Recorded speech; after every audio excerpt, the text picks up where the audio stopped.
Bom dia, alunos, tudo bem? Vamos iniciar agora mais uma aula de língua portuguesa, né? Essa semana nós estamos de forma online, então eu conto com a participação de vocês para que vocês não percam nenhuma parte da aula. Eu vou tentar gravar o vídeo da forma mais breve possível, tá? Para que não fique cansativo para vocês, certo? Deixa eu passar aqui o slide para que nós possamos iniciar. Hoje nós vamos continuar falando um pouco, né, dando continuidade ao assunto que nós vimos na aula presencial, que foram as conjunções, onde eu coloquei para vocês a classificação das conjunções, como elas estão classificadas, coloquei exemplos, né, expliquei um pouco para vocês. E hoje nós vamos dar início às orações coordenadas, tá? As orações coordenadas, elas são classificadas a partir daquela classificação lá que nós vimos das conjunções, tá? Eu trouxe aqui para vocês o conceito de oração na língua portuguesa. A oração, ela não precisa ter um sentido completo, né? Apresentar um verbo em sua estrutura, ou uma locução verbal, não precisa ter pontuação final, e nós contamos, né, a oração a partir do número de verbos que estão ali presentes. Se nós temos 2 verbos, 2 orações. 3 verbos, 3 orações, certo? Então vamos lá. Aí aqui eu trouxe alguns enunciados, né, para que vocês entendam melhor, deixa eu pegar aqui a canetinha, para que vocês entendam melhor o que é a oração. Quando eu digo, que sorvete delicioso, eu tenho algum verbo nessa frase? Não, tá? Então, nós não temos nenhuma oração nesta frase. Que sorvete delicioso. Se eu digo, mamãe está furiosa, nós temos o verbo estar, tá? Portanto, nós temos uma oração. Por quê? Porque tem o verbo.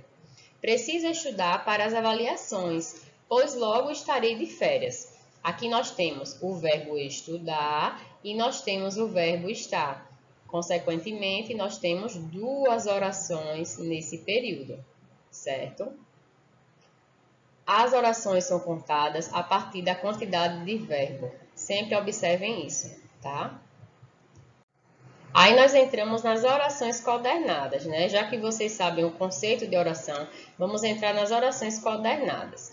Nós temos as orações coordenadas assindéticas, são as orações quando nós temos a situação de 2 orações que elas são ligadas sem conjunção, tá? Sem síndeto. Então elas são chamadas de assindética. Conjunção e síndeto, vocês vejam como a mesma coisa, tá? Eles são sinônimos, certo? Se eu digo vim, vi, venci. Eles partiram, eu fiquei. Ó, eles partiram, eu fiquei. Nós temos o verbo partir e nós temos o verbo ficar, tá? São 2 verbos. Consequentemente, nós temos 2 orações, mas essas 2 orações, elas estão ligadas sem conjunção, tá? Por isso que é chamado de oração coordenada assindética. O que nos interessa mais hoje são as sindéticas. As sindéticas são justamente aquelas que são ligadas por conjunções, tá? Aquela classificaçãozinha que nós vimos na aula presencial: aditiva, adversativa, alternativa, conclusiva e explicativa, tá? Essas orações, elas são chamadas de coordenadas porque elas são independentes entre si, elas possuem um sentido completo sozinhas, mas elas são ligadas por conjunções, por isso que são orações coordenadas sindéticas. Quando eu digo comprou o livro, nós temos a primeira oração, né? Comprar, o verbo comprar, leu. Nós temos a segunda oração, né? Verbo ler. Então, comprou o livro é independente de leu, mas aí nós colocamos a conjunção aditiva para trazer esse sentido de adição, certo? São coordenadas e são sindéticas. Coordenadas, porque elas estão ali juntas, independentes entre si, tá? O sentido independente. E por que elas são sindéticas? Porque tem a conjunção ali ligando uma oração à outra. E o que é oração? Sempre que possui o verbo, será uma oração. Comprou e leu. Tá? O mesmo serve para os outros exemplos. Adversativa, ela estudou, mas não passou, né? Então, nós temos aqui o verbo estudar, uma oração.